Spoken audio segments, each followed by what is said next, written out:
अस्सलाम वालेकुम नाजरीन, पाकिस्तान खबर टीवी के प्रोग्राम माइंड गेज के साथ मैं हूं खालिद भट्टी। आज के इस प्रोग्राम में हम बात करेंगे पंजाब में हुकूमत साजी के अमल का आगाज़ हो गया। गवर्नर पंजाब ने कल जुमा को सूबाई असम्बली का इजलास तलब कर लिया है, जिसमें अरकान असम्बली हलफ उठाएंगे। उसके बाद स्पीकर का इंतखाब होगा। ये जो पंजाब जो है वो पहला सूबा बन जाएगा और पंजाब असम्बली वो पहली असम्बली बन जाएगी कल, जहां पर के बाकायदा हुकूमत साजी का जो अमल है वो शुरू हो जाएगा। मुस्लिम लीग नून ने पहले ही मोहतरमा मरियम नवाज शरीफ साहबा को चीफ मिनिस्टर पंजाब के लिए नामजद किया है। वो अगर कल या परसों मुंतखब हो जाती हैं वज़ीर आला, तो वो पंजाब की तारीख की पहली खातून चीफ मिनिस्टर बनेगी और इस तरह एक तारीख जो है वो रकम हो जाएगी महज उनके वज़ीर आला बनने से।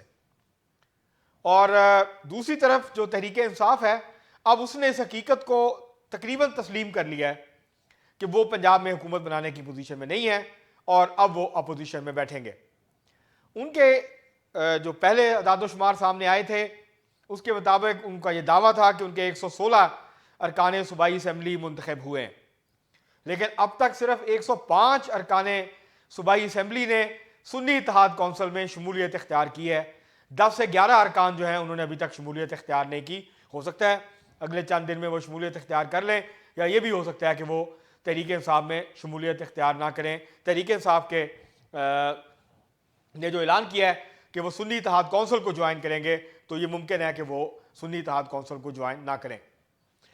कल मुस्लिम लीग नून की पार्लिमानी पार्टी का पंजाब की इजलास हुआ था जाती उमरा में, जहां मरियम नवाज शरीफ साहबा ने सदारत की। और कल ये बात सामने आई कि ख़वातीन की मखसूस नशिस्तों की उम्मीदवारान और जो 22 आज़ाद अरकान असम्बली थे, जो कि बिल्कुल आज़ाद थे, उनका तहरीक इंसाफ से कोई ताल्लुक नहीं था, वो और 137 अरकान जो मुस्लिम लीग नून के जीते थे, वो सब मिला के कुछ 218 अरकान असम्बली ने शिरकत की कल की पार्लिमानी पार्टी के इजलास में। तो मुस्लिम लीग नून ने कल अपनी ताकत जो है उसका मुजाहरा कर दिया। 186 अरकान की ज़रूरत है हुकूमत साजी के लिए। इस वक्त मुस्लिम लीग नून के पास 200 के करीब अपने अरकान हैं, मुस्लिम लीग काफ और पाकिस्तान पीपल्स पार्टी के अरकान को शामिल किए बगैर। और अगर 8 अरकान मुस्लिम लीग काफ के भी आ जाते हैं तो फिर ये तादाद जो है वो बढ़ जाएगी। दूसरी तरफ पाकिस्तान पीपल्स पार्टी अभी तक जो है वो उन्होंने फैसला नहीं किया कि पंजाब काबीना का हिस्सा बनना है या नहीं बनना। उनके 10 अरकान असम्बली हैं पंजाब में। अब जो मसला अटका हुआ है वो ये है कि मुस्लिम लीग नून के इस वक्त 159 अरकान असम्बली हैं सूबाई असम्बली के अंदर। 10 हैं पाकिस्तान पीपल्स पार्टी के, 8 हैं मुस्लिम लीग काफ के, 1 है तहरीक लब्बैक का। तो इस तरह से जो ख़वातीन की नशिस्तें हैं कि जो अलॉटमेंट होनी है मखसूस नशिस्तों की ख़वातीन की, अगर तहरीक इंसाफ को और सुन्नी इत्तेहाद कौंसिल को वो नहीं मिलती तो फिर वो नशिस्तें तकसीम हो जाएंगी मुस्लिम लीग नून, पाकिस्तान पीपल्स पार्टी और मुस्लिम लीग काफ के उम्मीदवार जो जीते हुए उनकी स्ट्रेंथ है उसके एतबार से। तो इस एतबार से मुस्लिम लीग नून को उनकी जो हिस्सा मिलना चाहिए उससे ज़्यादा हिस्सा मिल जाएगा ख़वातीन की मखसूस नशिस्तों से और अकलीतों की जो नशिस्तें हैं उसके हवाले से। तो अभी बहरहाल इलेक्शन कमीशन ने यह फैसला करना है और कल पंजाब असम्बली का बहरहाल गवर्नर मलिक रहमान साहब ने कल इजलास बुला लिया है। कल सुबह इजलास होगा, उसमें अरकान हलफ उठाएंगे। जो पहले से मौजूद हैं स्पीकर सिफ्तान खान, वो हलफ उठाएंगे, अरकान से हलफ लेंगे। उसके बाद स्पीकर डिप्टी स्पीकर का इलेक्शन होगा, जिसके बाद फिर नए जो स्पीकर होंगे वो वज़ीर आला का इंतखाब करवाएंगे। उसके लिए हो सकता है एक दिन का वक्फा डाल दिया जाए और अगले दिन जो है वो वज़ीर आला का इंतखाब हो। तहरीक इंसाफ ने मियाँ असलम इकबाल को वज़ीर आला का उम्मीदवार नामज़द किया है।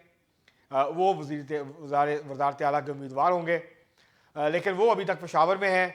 कल जब वो पेशावर वो अदालत से निकले और फिर वो स्पीकर हाउस की तरफ गए तो उनको पंजाब पुलिस ने कल गिरफ्तार करने की कोशिश की थी। उसके बाद से वो जो है वो स्पीकर हाउस के अंदर मौजूद हैं।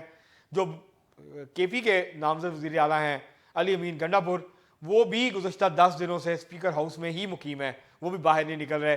उनको भी अंदेशा है कि कहीं वज़ीर आला बनने से पहले ही उनको धर ना लिया जाए, उनको गिरफ्तार ना कर लिया जाए, क्योंकि वो भी 9 मई के वाक़यात में उनके ऊपर मुकदमात हैं। इसी तरह मियां असलम इकबाल के ऊपर भी 9 मई के मुकदमात हैं। वो इलेक्शन के दौरान भी सामने नहीं आए थे, तो बाद में वो पेशावर हाई कोर्ट से उन्होंने जो है वो राहदारी ज़मानत हासिल की 4 मार्च तक के लिए, और उसके बाद फिर वो मंजर आम पे आए थे। लेकिन सुना यह है कि वो जब गए हैं हाई कोर्ट से तो वो बुर्का पहन के गए थे, और इसलिए पुलिस को मुश्किल हुई, और साथ उनके काफ़ी ज़्यादा कारकुन भी थे तहरीक इंसाफ के, तो वो उनको जो है उन्होंने पुलिस के हत्थे नहीं चढ़ने दिया। तो वो अब मुकीम है, जब मैं ये व्लॉग कर रहा हूँ तो अब तक वो मुकीम है स्पीकर हाउस केपी में। हो सकता है कि वो वहाँ से किसी तरह से निकल आएँ और फिर लाहौर पहुँच के असम्बली का, क्योंकि पहले तो वज़ीर आला का इंतखाब लड़ने से पहले उनको हलफ उठाना है, उन्होंने हलफ उठाना है, वो हलफ उठाएंगे।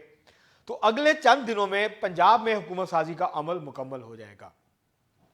अब जो इशू है वो ये है कि तहरीक इंसाफ ये कह रही है कि धांधली हुई है। तहरीक इंसाफ का मौक़िफ़ यह है कि ये जो हुकूमतें बन रही हैं इनकी कोई लेजिटिमेसी नहीं है, इनकी कोई हैसियत नहीं है, इनको कोई मानेगा नहीं।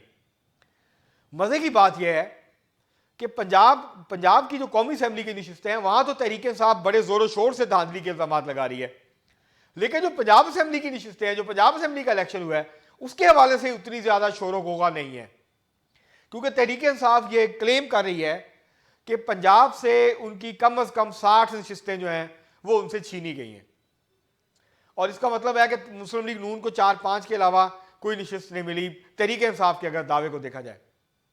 लेकिन इस हवाले से पंजाब असम्बली के हवाले से तहरीक इंसाफ वो दावा करती नज़र नहीं आती, या उस तरह से जो नताइज हैं उनको चैलेंज करती नज़र नहीं आती। अब तक सिर्फ पंजाब असम्बली के 296 में से 22 सूबाई हल्के ऐसे हैं जिसके नताइज को चैलेंज किया गया है इलेक्शन कमीशन में। अब जब ट्रिब्यूनल बन गए हैं, जब इलेक्शन कमीशन से फैसले हो जाएंगे तो उसके खिलाफ फिर इलेक्शन ट्रिब्यूनल से रब्ता किया जाएगा, फिर अंदाज़ा होगा।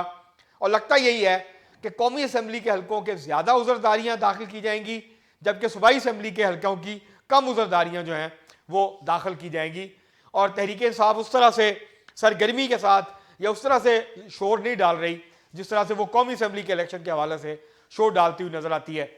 तो पंजाब असम्बली में मुस्लिम लीग नून कंफर्टेबल मेजॉरिटी के साथ हुकूमत बनाने की पोजीशन में है, और लगता यही है कि मुस्लिम लीग नून जो है उसका स्पीकर भी मुंतखब हो जाएगा, उसका डिप्टी स्पीकर भी मुंतखब हो जाएगा, और फिर मरियम नवाज शरीफ जो है वो वज़ीर आला भी मुंतखब हो जाएंगी।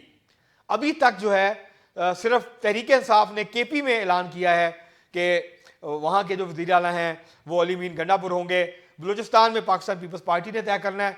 कल मुलाकात हुई, कल वफद पहुँचा था इसहाक डार से, और मुस्लिम लीग नून से वफद JUI का वफद मिला, जिसमें JUI ने तजवीज़ दी कि हम जो है वो आप मुस्लिम लीग नून के साथ मिलकर JUI बलूचिस्तान में हुकूमत बना सकते हैं, इसमें कोई शक नहीं है, वो बना सकते हैं। लेकिन मुस्लिम लीग नून की क़यादत ने कहा, उनको कमेटी ने कहा कि हमारी पीपल्स पार्टी के साथ मामला तय हो चुके हैं, और गालबन फार्मूला ये तय हुआ है कि पहले 2.5 साल जो है बलूचिस्तान में पीपल्स पार्टी का चीफ मिनिस्टर होगा, और अगले 2.5 साल मुस्लिम लीग नून का जो है वो चीफ मिनिस्टर होगा। अब तक इस तरह की इतलात जो है वो सामने आ रही हैं। पाकिस्तान पीपल्स पार्टी ने अभी तक जो है ना अपनी पार्लिमानी पार्टी का सिंध में इजलास बुलाया है, और ना ही वज़ीर आला के उम्मीदवार को नामजद किया। 2 बड़े उम्मीदवार हैं जिनके हवाले से बातचीत हो रही है, मुराद अली शाह और सैयद नासर अली शाह। तो अब देखना यह है कि सैयद नासर शाह बनते हैं या मुराद अली शाह। वैसे सबसे ज़्यादा मजबूत उम्मीदवार जो हैं वो सैयद मुराद अली शाह हैं वज़ारत आला सिंध के। तो बहरहाल अब ये हुकूमत साजी का मरहला शुरू हो गया। बहुत सारी अफवाहें जो थी वो भी दम तोड़ गई, और ये जो कहा जा रहा था कि जी हुकूमतें शायद ना बन पाएँ और हुकूमत साजी का मरहला जो है उससे मज़ीद वो तख़ीर हुई अगर, तो उससे गैर यकीनी की सूरत हाल जो है वो और ज़्यादा गहरी हो जाएगी, अदम इस्तेहकाम बढ़ जाएगा। तो अब ये लगता है कि वो गैर यकीनी के बादल जो हैं वो आहिस्ता आहिस्ता छट रहे हैं। अब जो मार्का है वो सड़कों पे होने की बजाय अब वो असम्बलियों के इजलासों में होगा। तहरीक इंसाफ वहाँ पे ज़ाहिर है तहरीक इंसाफ भी और बाकी के लोग पार्टियाँ जो कि धांधली का इल्ज़ाम लगा रही हैं वो असम्बली के अंदर जाके भी अब शोर मचाएंगी, सड़कों पर भी एहतजाज करेंगी। तो ये जो है ये सारी सूरत हाल है। लेकिन बहरहाल इस हवाले से जो पंजाब असम्बली है वो बाकी तीनों असम्बलियों के ऊपर और कौमी असम्बली के ऊपर भी बाजी ले गई है।